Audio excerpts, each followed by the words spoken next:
Welcome to the studios of Sahara TV. It's nice to have you with us this afternoon. Thank you for having me.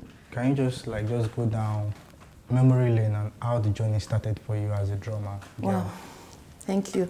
First, my name is Aralola Olumuyiwa, popularly known as Ara. I am the pioneer, the first female talking drummer in the world.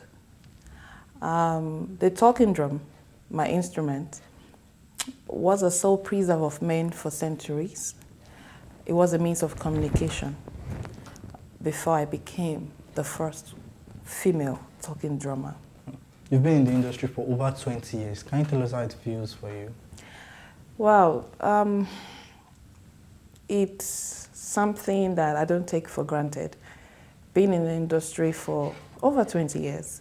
I started drumming from age 5, and I was encouraged by my dad. Being in the industry for this long, I went from one stage to the other. I bore different names at different times of my career until I decided to use my given name, my birth name, Ara. Talking about the Yoruba culture and tradition, yeah. You know, most people that handle the drum are men. Yes. Then the female sing the chorus and dance and all. Yes. Why did you choose to drum rather than sing? But my name, Aralola, means wealth is a mystery or wealth is wonderful. Ara on its own means mystery, means wonder. Now, my name was given to me by my grandfather, who died at the age of 120. There was something that Grandpa saw, because Yoruba man, there was something my granddad saw that made him name me Ara. The drum chose me. For me, the drum is actually genetic because I'm from a descendant of 3 kings from Oyo, from Owo, and from Ilesha. Talking about coming from a royal family, yeah. Sometime last year there was this rumor flying left, right, center. So you are involved in something, maybe some financial stuff with the Oni of Ife.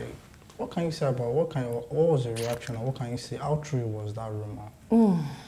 Or was it just a fallacy or something? Well, I am the first cultural ambassador of His Imperial Majesty, the Oni of Ife, Oba Adeyeye, Eni Babatunde Ogunwusi, Alashe Keji Orisha, Aralola Oodua.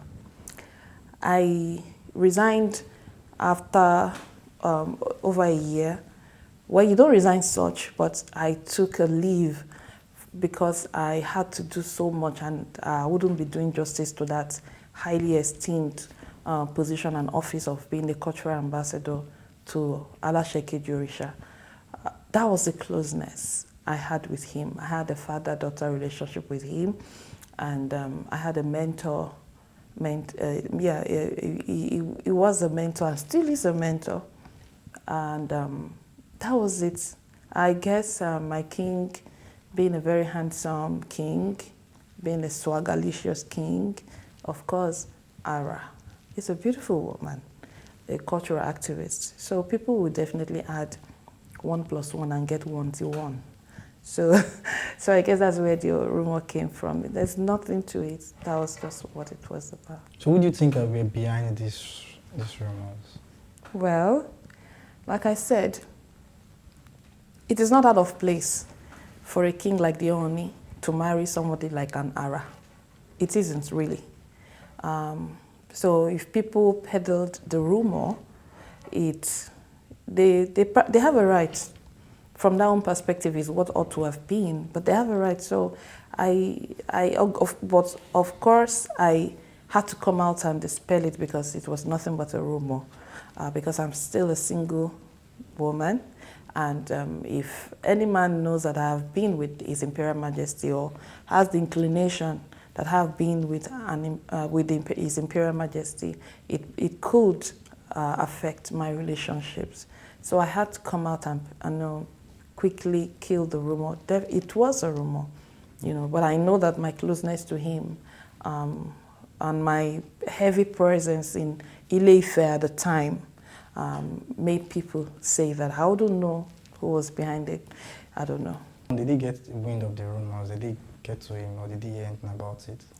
Kabiyesi heard, but Kabiyesi has loads of important things to attend to, you know. So he was, of course he heard, he waved it aside. It's not something that he would want to even mention, you know. And of course we laughed over it, definitely. I'm still talking about the drum. Yes. Don't you think the drum is going into extinction? Because we see these days the drum only appear when Fuji guys are performing. But when we come back down to the mainstream Nigerian music industry, all you see is a guitar, the normal drum. We hardly see the gong. So what's your take on Nigerian, new generation of Nigerian musicians influencing our cultural drums and instruments in making their music? Thank you very much. I came up with a concept recently called I Love My Culture. I noticed and I realized that if we do not do something, we'll probably lose face. Now, the culture of a people is a way of life of a people. And our culture is our DNA. We can't run away from it. It is who we are. Without our culture, we are nobody. We are faceless. So I decided to rope in my colleagues in the mainstream through the I Love My Project concept. I'm actually working with Katung of the Big Brother fame. We're working on this together, and it will hit the airwaves. It will be on the social media very soon, and then you'll be able to understand. So we're all ambassadors of our culture. We're all cultural ambassadors, wherever we are, wherever we are. And I'm also seizing this medium to appeal to the federal government to appoint amongst us artists, tourism ambassadors for this country, and cultural ambassadors. Now, the likes of Davido, the Whiskey, the Tiwa Savages are tourism ambassadors. Because I say this because on my trip to India, Jamaica, and China last year, there was a lot that I came across. And I've been to Iceland, I've been to Dubai, I've been to a lot of these countries. And I look at what we have, and I say to myself, what are we not getting right? What are we doing wrong? Okay, how do we make this work? We need to look inwards, really, and we need to get it right. I could talk on and on about it, but we need to get it right so that we can preserve a lot, and I know that we can generate revenue hugely for the government of this country. I know that we can create employment for the youth. I know that we can empower the youth through the tourism and cultural projection of this country, and of course on promotion of this country. I believe that a lot can be done. Is it Afrobeats? That's what the Davidos and everyone plays. It's huge. They've actually put us on the world map in terms of music, our music role everywhere. I walked into a shop in LA the other day and I was listening to Asha. And I'm not really a club person, but once in a while when I'm hosted and I have to go out there, I hear them play Nigerian music. Everybody wants to listen to Nigerian music. It necessarily might not be gaining the kind of respect we want for it. Well, we're looking at Grammy and all of that, but we're doing something because the whole world is listening to us, and then we have to do it right. Everybody cannot play Afrobeat. Everybody cannot play Gong Fusion. Everybody cannot play Fuji, but how we present it, how we package it to the world, and is what really matters. When you say respect, yes. What do you mean by it? Respect. If you listen to Fela's music today, there's a whole lot of respect for him, for the messages he passed through his music. I'm not saying that we all can be Fela lyrically, no, but I'm saying that for those of us who have been blessed with a message for our generation, we should endeavor to not keep this information to ourselves, because whether we like it or not, about more than how many population of the world, 7-point-something billion, not up to 1 million of us are called stars. So it's a privilege to be called a star. It's a privilege to have this talent, and there's a reason why God granted us this talents and gifts for our world and to our world. So we should actually, rethink how we use our talents The respect I'm talking about is today you listen to Fela, it's still relevant, it's passing the message. Like my kind of music, I play gong fusion, in the fusion of the talking drum to any genre of music, but my lyrics actually are songs from folk songs, songs that talk about love and preaches against societal vices and all kinds of, like that. So and of course our lifestyle depicts a lot. Now there are different measures that we take to promote and project ourselves as artists, but I'm saying that because a lot has gone wrong in the society today. And if you go on social media, a lot, if people do not celebrate success, they rather pull you down. If you post something on social media now, somebody just invented something, is a Nigerian from, the likes on it might not be up to the likes you get when you hear that, oh, somebody just butchered somebody's girlfriend or somebody just snatched somebody's husband or wife. And then you see comments and everything. So I believe that through what we do as artists, I believe that we can actually correct a lot of things, and as role models as well. What are your plans for 2019? Albums, singles, futures? Definitely. Videos? I have recorded about 3 albums, but they are all unreleased. Why? Why do you guys do that? You keep recording, keep it in the studio? You Why? see, for there's a lot of factors responsible for that. On my way here, we're just listening to about 15 tracks that we recorded in 2007. And I was saying to myself, what happened? Because I recorded in Paris, in France, in the US, in Ghana, and I've recorded more than 6 times in Nigeria. I keep saying, no, I don't like this sound, I need to redo it. But I went back to the one I did in 2007, and I'm like, I think this is the best. This was the first one.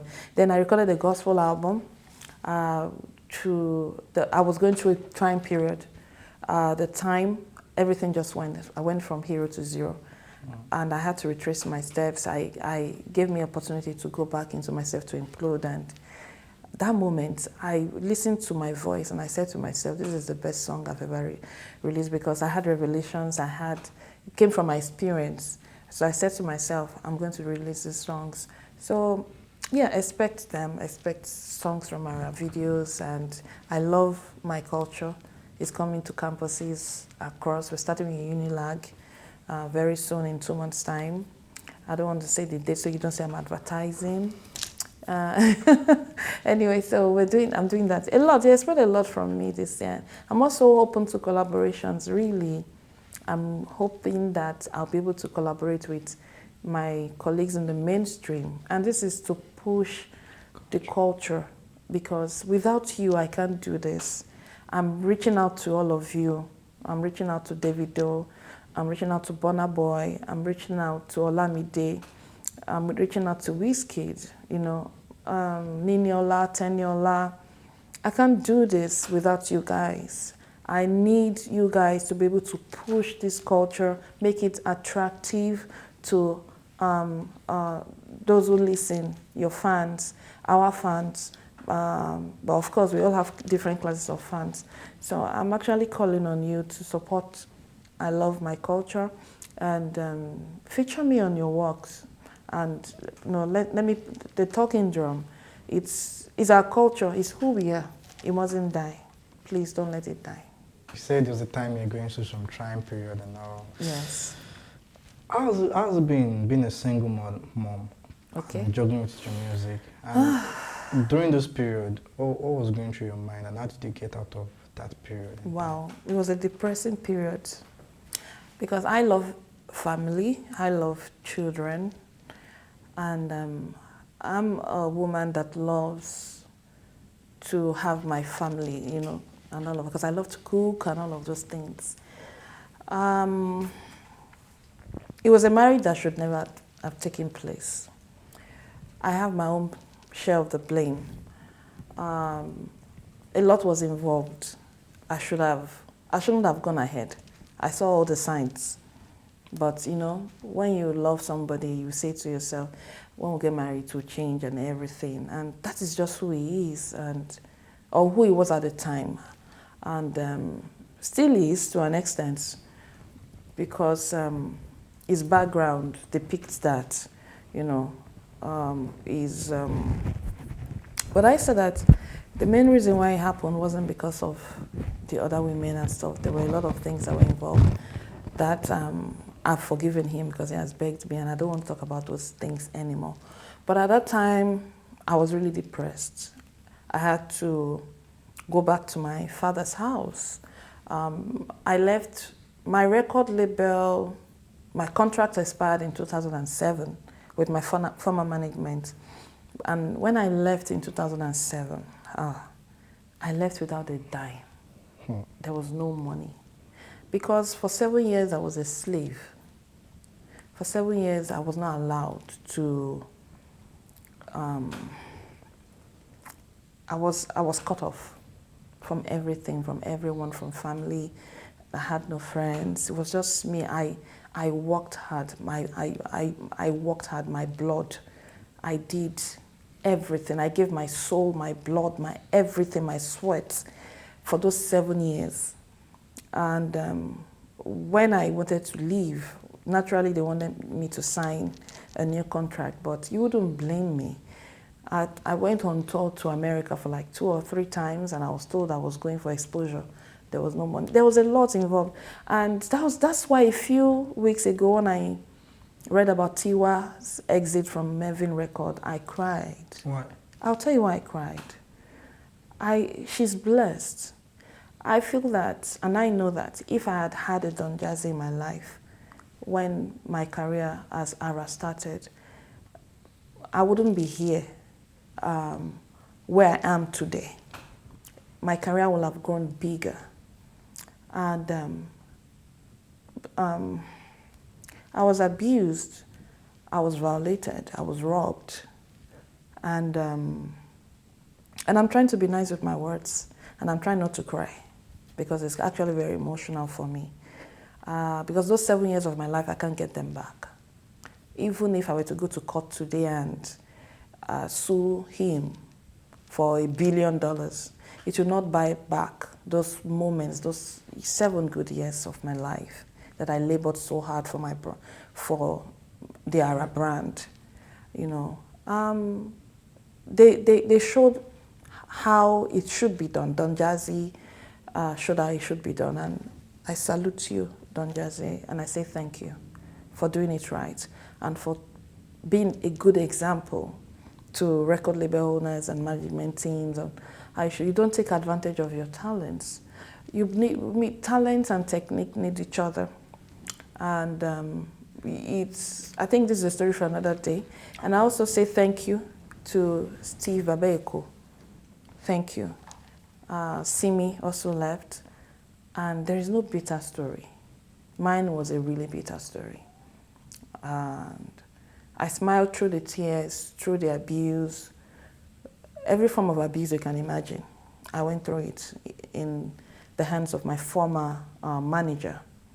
And so do you mind going in details? So just for yeah. You mention his name, just yeah, to tell his the name story, is so young females out, artists exactly. out there can. His name is Otunba Wale Akinboboye. I went through a lot. It took advantage in every way. First, my dad, God bless his soul, was my first manager. So and my father was with UBA, United Bank for Africa, for over 20 years. I didn't go into entertainment out of hunger. It was passion, you know. My dad went with me to the first meeting with him. And my dad had said, okay, we'll read the contract and we'll get back to you. But my dad traveled. He called and said, you know, you need to come over. So I went to his office on Adetokuma Ademola at the time. And he said, you know what, I mean well for you. Your father doesn't understand this industry. In fact, as a matter of fact, this contract will pay you more than it will pay us. So without reading or going through the contract, I signed. I was so naive and everything. It was just my passion, something I had been doing from age 5. And then here the word was put right in front of me, like, you know what, the world is your stage and we're ready to give it to you. So I didn't know the business part of it and all of that. So I signed. My father was furious, but there was nothing, because I had said to my dad, if you don't allow me go through, I'll run away. So my dad was like, okay, your wish is my command. I'll let you do this because I know it's what you were born to do. And we'll see how we'll go about this. So at the time, the contract, it was supposed to take 70% of my earnings. But then it became so terrible that I was not allowed to talk to anybody. I was not allowed to talk to my family. I was not allowed to interact with my colleagues in the industry. I didn't even know what Facebook was until 2008. I was that locked up.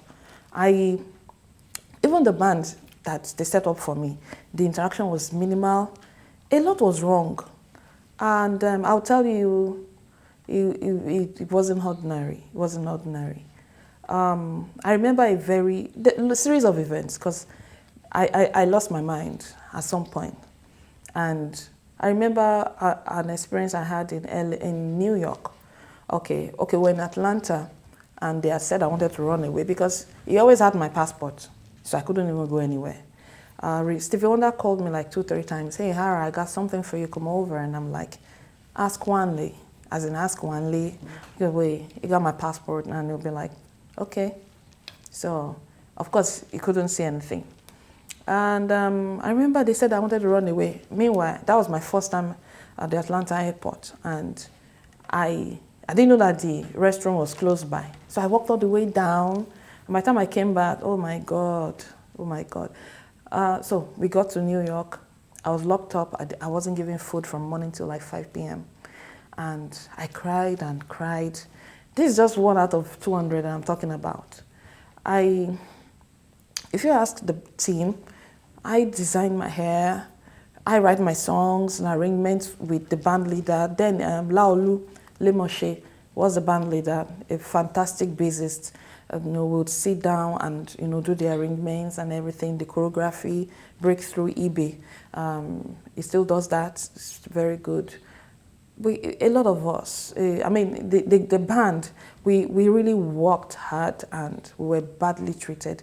Now, taking myself from the band, I was not allowed to interact. I remember I wanted to date someone at the time. I wouldn't mention his name now because he's married.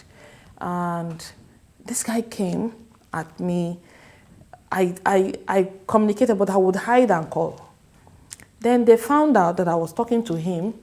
They brought him, and right in my presence, he threatened him, like you could get killed, So there was this lady that was brought from the States to be my chaperone. Her name is Anita. She was badly treated, but I told her to come stay with me. But one way or the other, she left. But before she left, there was one night, she woke up, she was screaming, you're locked up, you need to leave. There's snakes all over you, you need to leave. So I asked her, she said she had a dream and that she saw that I was locked up and there were snakes all around me and that she carried me on her back and took me out. So she told me, you know what, you need to go to church.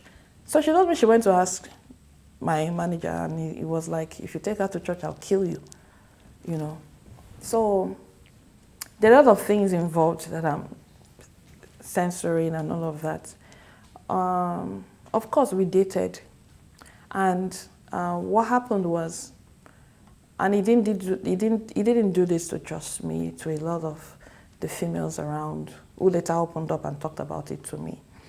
I had somebody break my heart that I really liked before I joined the entertainment outfit. So I had cut my hair. I was so offended. I'm a lover girl, hopeless romantic, don't mind me. So it was around that time that I found it. So I kept all of my hair, cut hair and everything. I kept it with him and said, please, sir, help me to keep all of these things. And because I didn't want to take them. And he said, don't worry, I'll keep those things for you. And I said that the person that would bring this sunshine back into my life is who that I will give this hair to. I don't know, maybe it was just, I don't know. So when I started performing, I started singing, drumming, I gave them to him. I said, thank you for bringing back the sunshine in my life and everything. And one thing that he did though, he said to me, I think 2 years into my being on their label, because within a year, Ara exploded. I was supposed to go through a series of, you know, grooming tests and everything. The first test, grooming test, was helping a hotel, or I can't remember. The brand was ready to go. So they had to cut the chase to let's go proper. So he showed me fatherly love and care, gained my trust and everything. And then when I was everywhere, and Ara was everywhere, drumming and all of that, I started noticing the possessiveness, like, what's going on? Now, there are some things I don't want to talk about because I believe that those things were diabolic that he did, right? Fetish that he did. And he said to me that I'm not surprised at what he's doing today, like cloning me and bringing up another brand to look like me and all of that. I am not surprised because he has said to me that he was in love with me, that I broke his heart, that there was so much involved, right? I'm not surprised. It's been vindictive, but I was sent to do this. This is who God said I would be. It wasn't in his hands. It was just that it happened in his territory, and he decided to play God.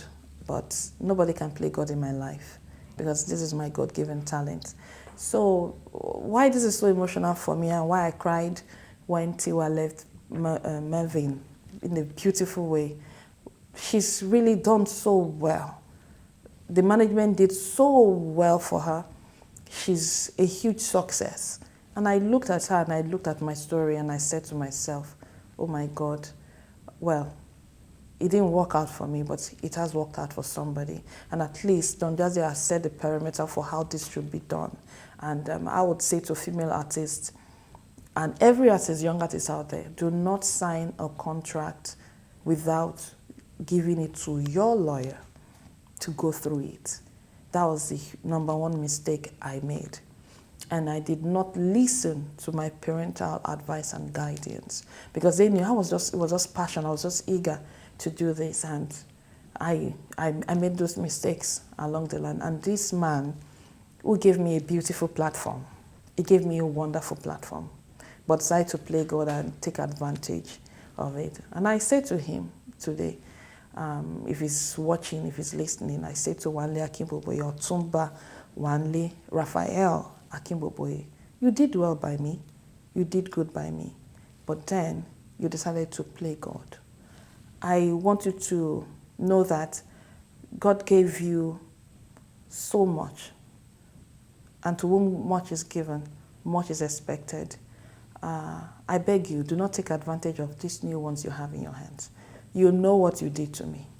I don't need to. I know if you watch this, you know that I'm not really talking. I'm just beating around the bush. You know. And this is still out of respect for you. You know.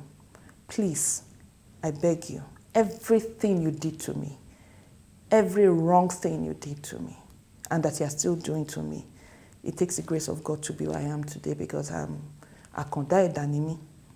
Please do not destroy the ones you have in your hands right now. Learn from Don Jazzy, learn from Steve Babaiko, and do right by these girls.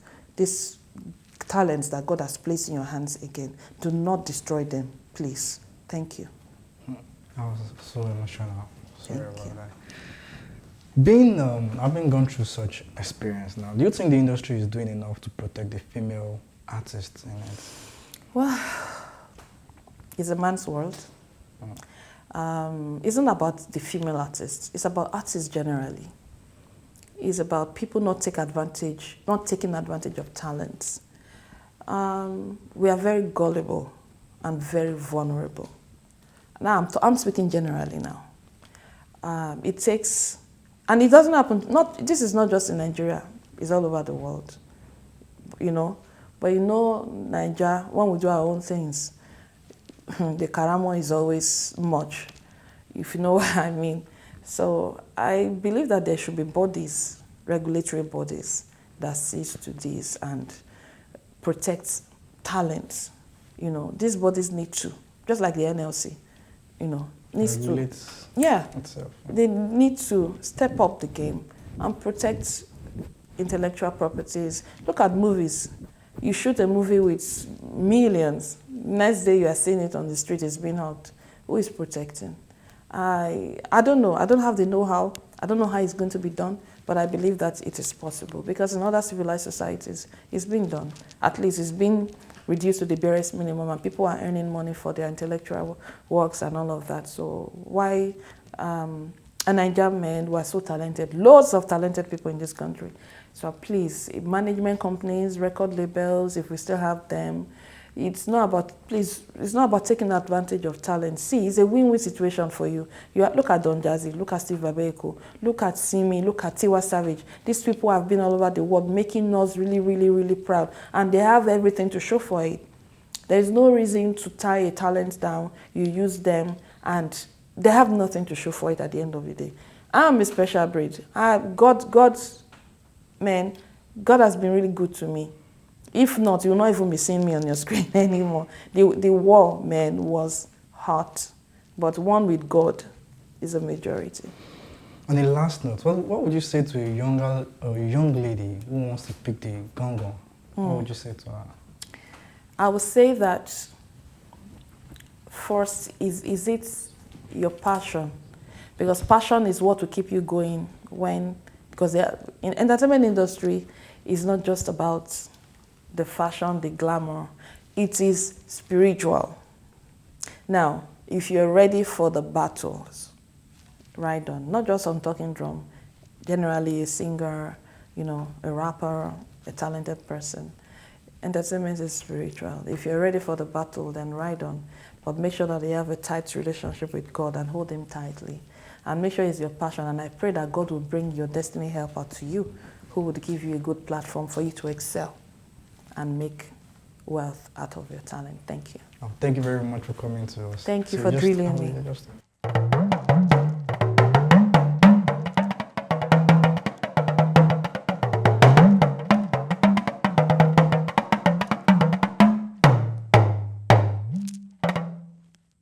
My name is Ara, the first female talking drummer. Keep watching Sahara TV. Thank you.